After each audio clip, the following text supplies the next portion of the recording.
You're listening to another ambitious Entrepreneur Network.com podcast, the voice for entrepreneurs and small business. Now, onto the show. Inspiring women, bold vision, and powerful insights to help you use speaking to build a thriving business. This is Speaker Success Podcast, brought to you by Women Speakers Association. Now, for today's show. Welcome to another episode of Speaker Success Podcast. I'm your host, Anne-Marie Cross. Now, do you dread the thought of marketing your business via video? And does the thought of stepping out in front of the camera send you into a bit of a panic?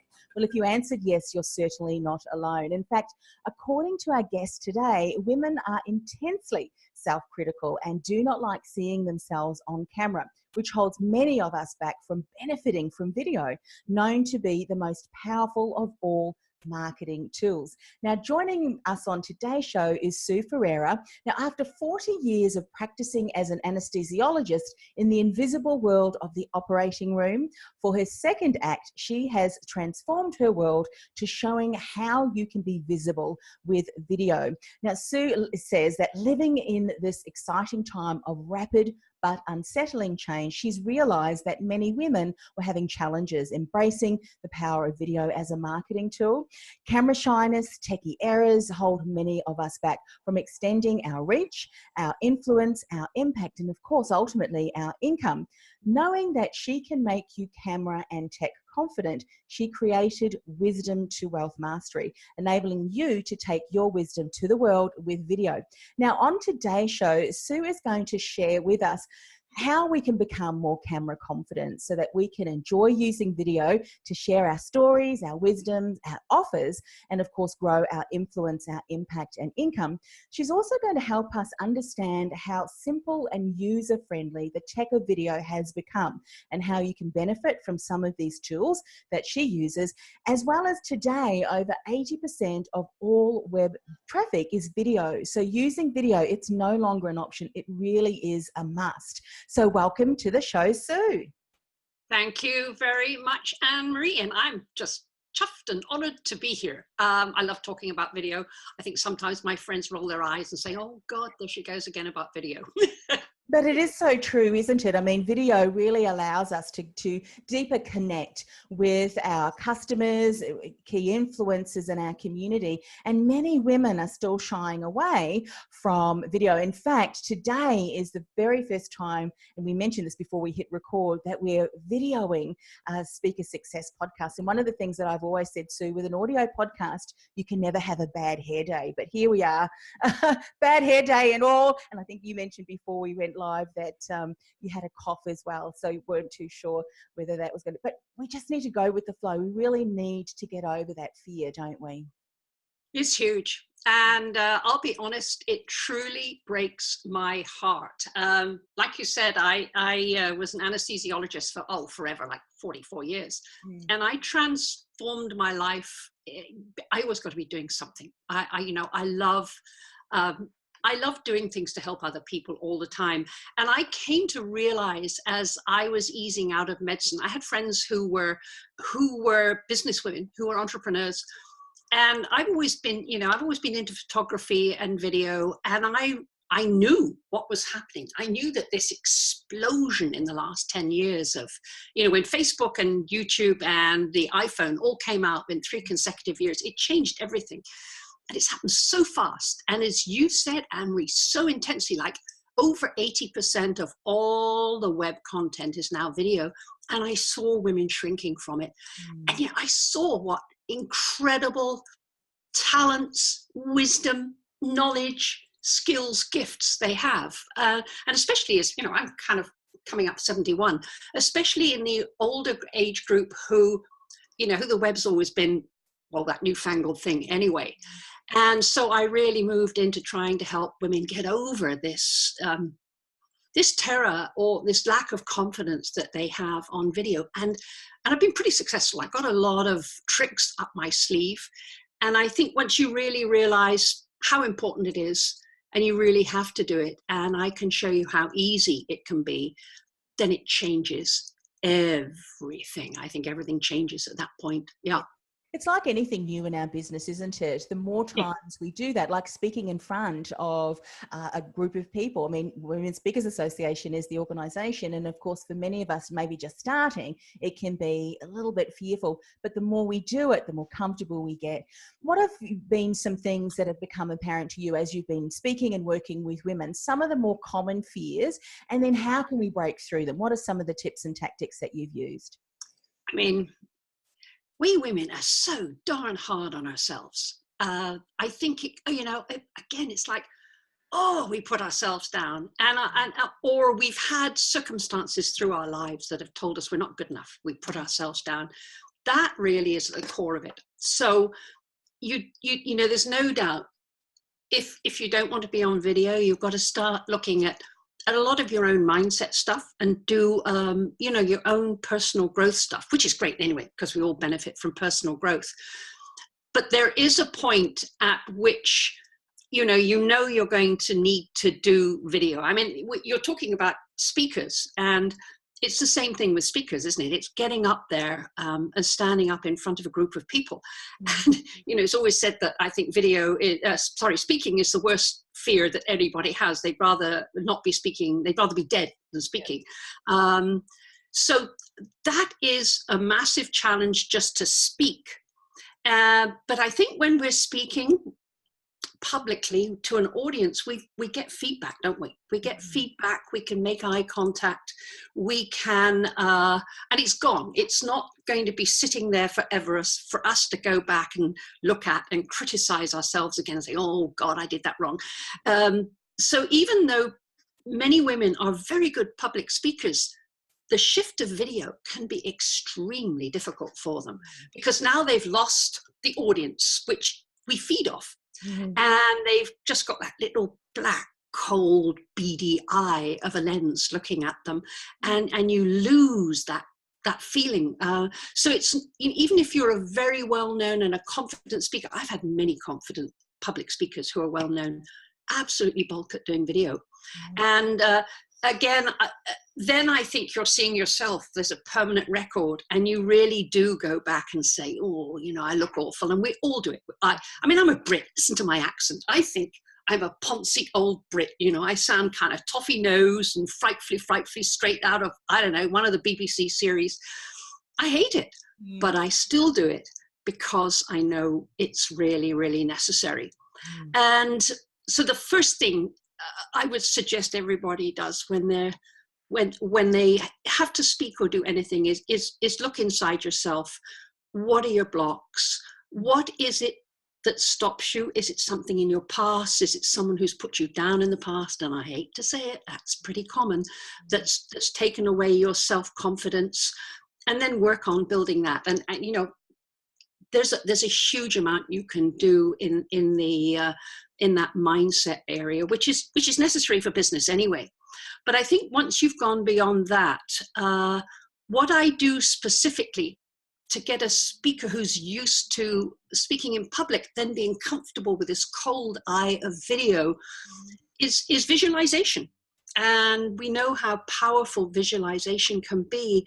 And I get people to not look at the lens, look through the lens. And before you even start, visualize your ideal client or someone you love or someone that you want to talk to. And I think this helps a lot. I've found this helped an awful lot with people. You then, before you start, I say take a deep breath in, and you really take a deep breath. You go into yourself, you center yourself, and you bring up a feeling of love, and you bring up that person. You do it, you see it, right? Then you can open your eyes, look through the lens and see them behind the lens and talk directly to the one. That makes a huge difference for me. And I think that's probably the biggest way you can get over the fear of doing video. And of course, you don't have to broadcast it live. You can practice first, which is what I always encourage. Yeah. Yeah, I love that technique. And because what I think happens to us, there are so many things that go through our mind, and we continue to feed that to the point where it really negatively impacts what we want to say. So after the 40th, 50th, 60th take, or maybe that's just me, we think, wow, that's it, I just can't do that. But if we center ourselves first, even before getting up on stage, there's these techniques we've used, don't we? So that when we do stand up, when we don't have this mind chatter that goes on and that can fester and really, feed that fear. That's a great strategy. And as people are starting to use that, they're finding that the second, third, and so forth times that they get in front of the camera, they're just able to look right through that and think about who that person is. It gets easier, doesn't it? Oh, in fact, it's quite funny. I always tell everyone, keep your first video, because it will be terrible. It'll be awful. You're going to hate it, but you are going to improve so fast. Keep that first video and go back and look at it so that you can say, I do way better than that now. And in fact, it's quite funny, probably about a year ago, I found a video I did quite a long time ago on a website I had completely forgotten, and I looked at it and it was like, oh my goodness, that's awful. And I just went straight to the website, please take down that video, that's awful.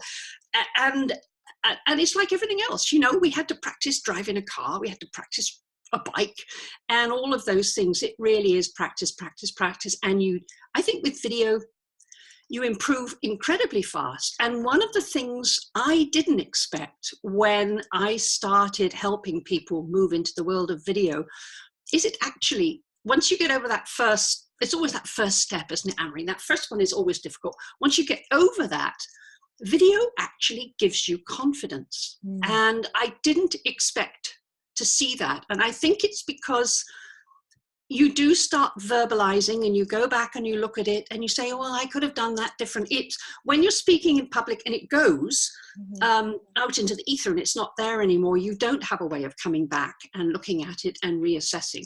And I have found so many people, when they go back and look at their videos and they can self-criticize in a positive way, not a negative way, it gives them confidence. I can do that better. I can do that better. And very rapidly they soar. And that, I tell you, I love that. When I see that, when I see folks now, I've got some folks who are really very introverted and they're fantastic. They're doing it. And I think that's wonderful to see.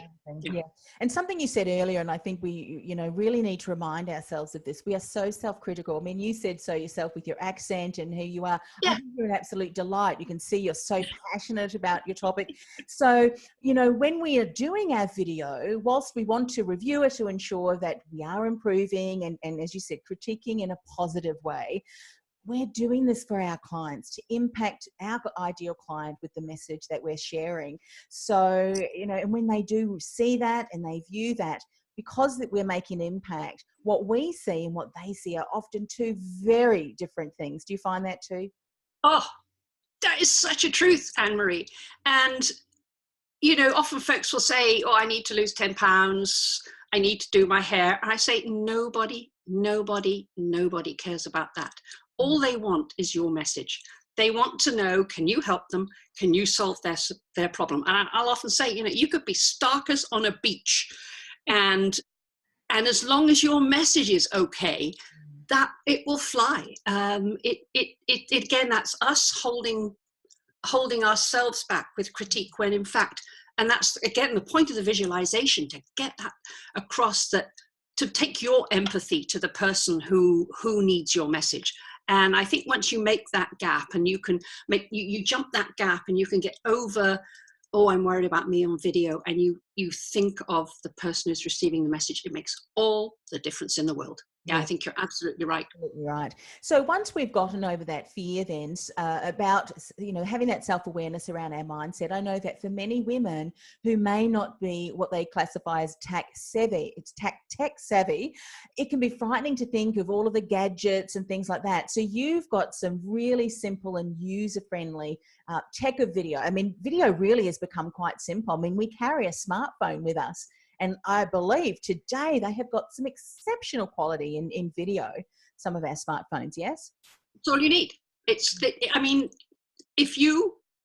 you've got a smartphone, you have everything you need to do video. Okay, I got a freebie that's like 3 tools under $20 that will make your video more attractive for your clients. But if and I think the problem with the really good video on the smartphones now is it's taken away that excuse that people used to have, that it was techie.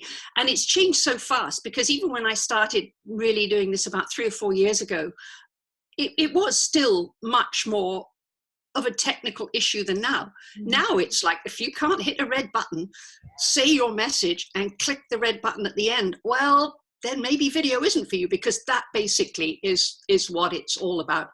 I did a podcast last week where the person who was running the podcast, we just did it all on an iPhone. They came here to my home, we slapped the iPhone up right here. We had we had one microphone, in fact, and away we went. And the video is fantastic. This little guy, I love him. That's all you need.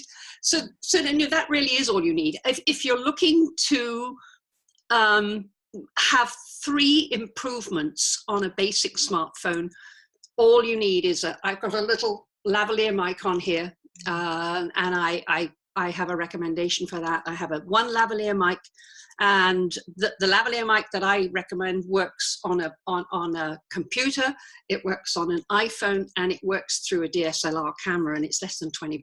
I mean, that's a steal of a deal. Yes. And so I recommend that. A microphone and a clamp and a small, cheap tripod, so you don't get the joggy arm after a while, and and your viewers don't get seasick, and that's it. And they're all under $20, and that's all I have. That is my portable. That's my portable studio. I can take it anywhere in my purse. It's amazing. It is amazing. Oh, I'm so excited.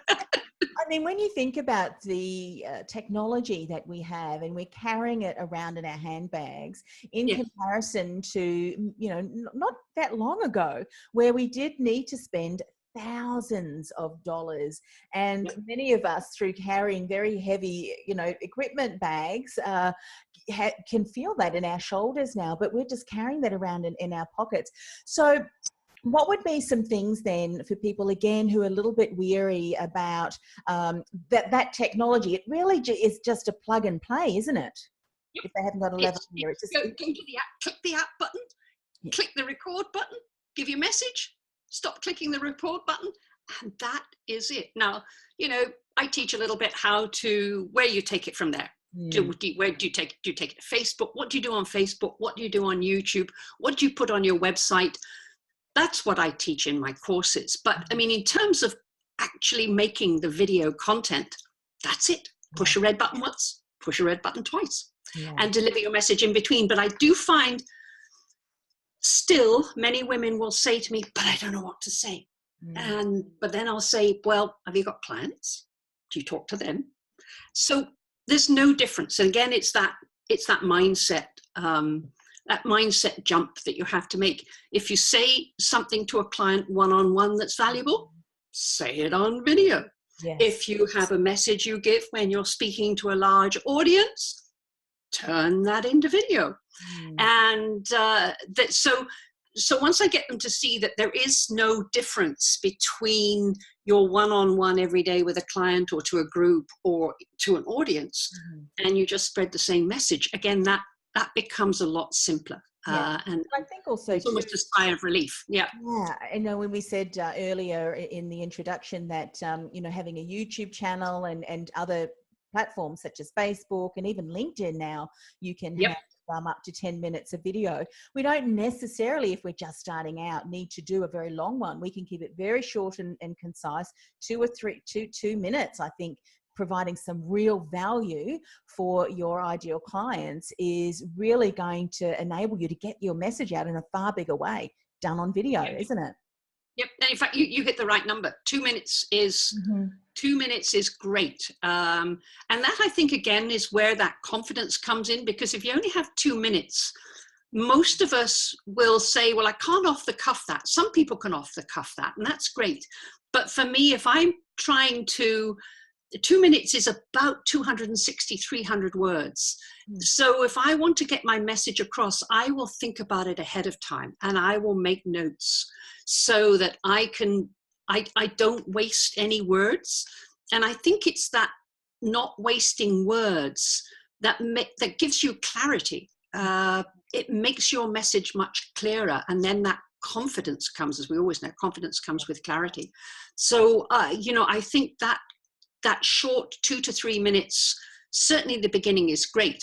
And then the other thing is, why do a 15-minute video with 5 points when you can do 5 minutes with 1 point in each? I mean, it just makes sense to do shorter, snappier videos that solve one problem at a time. Yes. And also too, you hear feedback from marketers, and you probably recommend the same for your clients. If someone is watching a video and someone is not short, sharp, really giving value and droning on a little bit, unfortunately attention's sway and they've clicked off, they've clicked stop. So it is important to be punchy, isn't it? And concise. It's absolutely necessary, especially on YouTube. YouTube now there's a lot of people on YouTube. You can still make yourself seen and heard, but you've got to get them in that first, hi, in this video, I'm going to tell you, boom, boom, boom. And that's your first. It's none of this, hi, my name is Sue Ferreira. And, you forget that, they're gone. It's bang, right in there with the message. And if you have one specific thing you're going to solve, you introduce yourself for a few seconds and then you solve it, that will have people coming back. Because in the end, we're all like this. It's all about me rather than, so what they want they want a problem solved. And if you solve their problem, they're going to come back and have their next problem solved. And that's really how it works. And so, you obviously dive in deeper when you're working with clients, but from what you just said there, it's obviously start with what you're going to share in the video, give those tips, end by summarizing, and then obviously the call to action, which is a free offer or some form of content that they can dive deeper into. And if you continue to do that consistently, people then, you then build that credibility that what you're providing is of real value. And I think that attracts people and want to know more. They want to come back, want to know more, and subscribe to your channel. And that momentum builds, doesn't it? Yeah, that's absolutely it. And then, and it's nice. It's comforting to know that there is a formula that, you do state, certainly Facebook is slightly different, but with YouTube, you do state your problem up front that you're going to solve, do a quick introduction, do the solution, and then the call to action at the end, as you said. That's it. And it's rinse and repeat. Just find yourself another, because we all solve several facets of one problem or several different problems, and you can also always take that one problem and do different videos with just slightly different slant on it. You can produce a lot of videos if you do it consistently. And you're right, it's not like you're not going to have 1,000 followers on YouTube next Tuesday, but if you stick at it and you're consistent, even now, and especially if you know how to do the back end of the SEO of YouTube, which is something I either teach you or I'm actually now offering some folks to just take over their YouTube channel and do it for them, because it's just something that folks maybe not want to do, or it's too much. That's just not their thing. But you really can become visible quite quickly, even on a crowded YouTube channel today. Yeah, fantastic. And so we're always taught that it's important to repurpose. And sometimes we hear when you're posting an article that you need to be very careful in how you're reposting that and sharing it because of, Google and so forth. With a video, if you've done a really good, sharp, it's valuable 2-minute video and you've shared it on your YouTube channel, is it okay then to share it across other platforms that allow that time span, like Twitter and YouTube? Absolutely. Everywhere. Take it out everywhere. Every time I post a video on YouTube, which I do at least once a week, I do regularly every week, then take it to Twitter, or at least you let Twitter know that you have released a video. You let LinkedIn know. You put it on Facebook pages, groups, personal, and I also put it on Pinterest as well. Wow. So, one video, you'd be surprised. Pinterest is interesting. I put it on Pinterest as well. So it goes to all of those. Channels. And that it's interesting you talked about repurposing, Anne-Marie, because there's two ways of repurposing. One is to take your video and put it in several different places. And then, of course, the other thing is Instagram too. Just, you say, hey, my latest video, you put it out on Instagram as well, and bring everybody back to your YouTube channel all the time. Bring them back to where you want them to see the original. But you can repurpose. One of the things that people don't realize about video, they'll often say, oh, it's such a fuss, I got to make the video. But in fact, it's incredibly efficient, because if you make a video, just like you said, Anne-Marie, today we're doing a video podcast, but you know perfectly well when we finish doing this video podcast, you can click a button and you've got the audio. Mm-hmm. So you've got a video, click a button, separate the video off. You've now got the audio podcast as well. Yes. And you can transcribe it very easily with, there's some fantastic transcription programs. Rev.com is what I use. So you can then get it transcribed. And if you did a series of videos that are all linked in terms of logic and you're telling a story through a series of videos, you've got a series of podcasts, you've got a series of articles, and you put all those articles together, you got a book. So it's actually a very efficient way of creating content and repurposing into different media types, as well as taking it out into different platforms. Yes, so, yes. I mean, it's just the easiest way to go. Repurposing. One of the things that we do for Speaker Success Podcast, and I think Women Speakers Association does this too, and you may too, we pick up or highlight various quotes that the guest has shared. That becomes a quote graphic, which is just shared across all of the different platforms, and then with a link. So if people want to hear the full interview or read the transcribed version, I guess, as you're saying, then they have provided with a link to be able to do that. So yeah, it really is a great way to repurpose. And for some people, to write is difficult, so they often stare at a blank page. But if you've got some notes and you speak it, you record it via video, you do an audio, you have it transcribed, there's your article, you really can multi-stream that across all different platforms and different ways of communicating. Yeah. And you said something then, Anne-Marie, I think, which is really profoundly useful too. And I've found with quite a few clients, I mean, I had a son who struggled at school with the reading thing. Mm-hmm. And there are a lot of people whom I say, well, just write your story. And they kind of go quiet. And I go, I shouldn't have said that. I should have said, tell your story. Because then I will say, well, look, if writing is a struggle, just do it with video or do it with audio. In fact, someone phoned me about something yesterday, and they said, I want to work with you, but I, can't quite get there yet. I said, well, just start telling your story on video. Just start, go right back when I was 1, and get used to telling your story. And for so many people now, I've found that video or audio has been their way of telling their story when writing has been difficult for them. It's so amazing today, because there really is, if you want to do it, you can. The modality is there for you to do it, and that's really exciting. Yeah. And I think as marketers, we are not leveraging the platforms and also we're not realizing that our ideal client may have different modes of communication, that they absorb information. They may not read. They may like to listen to podcasts, or they may like to actually see someone as they're delivering content. So I think it's important for us to be using all of the modalities in sharing our message. So there's 2 things I want to ask from you, but firstly, the first one is, I've been looking at that piece of equipment you've got behind you. What is that? Is that it looks like it.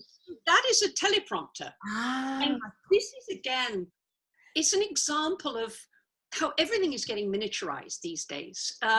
If you remember the old TV studios, they have these massive teleprompters. They're huge, right?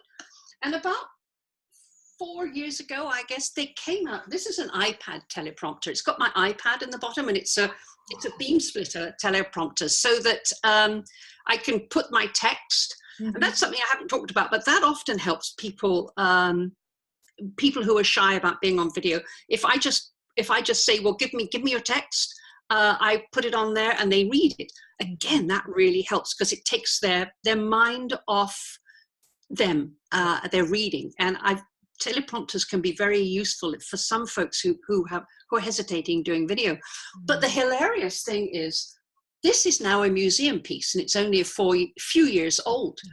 Because I'll show you, I hadn't planned on doing this, so I hope I don't make much of a mess here. But this is my teleprompter today, and it's minute. Look at this, isn't it magnificent? This is called a Parrot teleprompter. I've got an old iPhone down here that is that I put my text on, and this is my regular DSLR camera at the back, and it's got a mirror, and away I go. So this thing is now a museum piece. I'm not sure what to do with it. That's why it's it looks good sitting in the background. You look cool. So that's called what's that new one called? This is a Parrot teleprompter. If you go to my YouTube channel, which is Wisdom to Wealth Mastery YouTube channel, I've just been reviewing all of the different kinds of teleprompters and all of the different teleprompter apps, and I have reviews of the Parrot teleprompter and the app. And you know, I don't know if it'll get smaller than that, but now I could, you know, if I go and see my kids, I can take, you know, and I feel the need for a teleprompter, I just take it all with it. Maybe it packs me, it's nothing, right? It's a little box. Things are getting more minute, aren't they? Yeah, I mean, it's so exciting. I have a teleprompter in my bag somewhere. It'll be so tiny. To find them after. Oh, look, it's so clever. It's been a delight speaking with you today. And as you've said so well, we really do need to realise that we are our own worst critic. And once we get that mindset out of the way and just get comfortable speaking to our ideal clients, sharing our message, and just continuing to do that, it just gets easier and easier. And there's so many different tools, and they're not expensive. They're not going to break the bank, and easy to use, that we can harness to be able to, again, allow us not to get stuck in all of that confusion. Now, do you have a free gift or something like that, or how best can people contact you? Well, they can contact me, you know, pretty much everything is under Wisdom to Wealth Mastery. If you can message me, you can email me, I will give you information for that. Pretty much anyway. I have a website, but I think most of us, I'm also getting big time into Facebook Messenger bots. And if you wanted to message me through Facebook, that would be great, because I think that's another way people will now grow their business. I'm starting to build messenger bots for people if they don't want to do it themselves, because email is kind of going away. So basically, just go to Facebook, Wisdom to Wealth Mastery, and Facebook message me. It's probably the easiest way.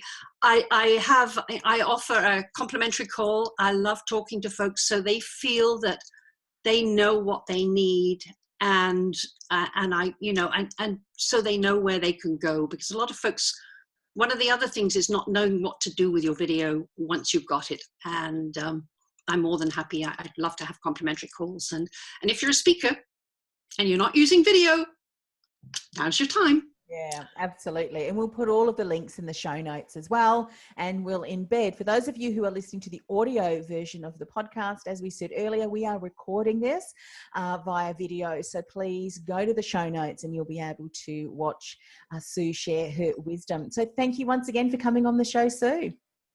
My pleasure, Anne-Marie, anytime. It was a lot of fun. Thank you very much.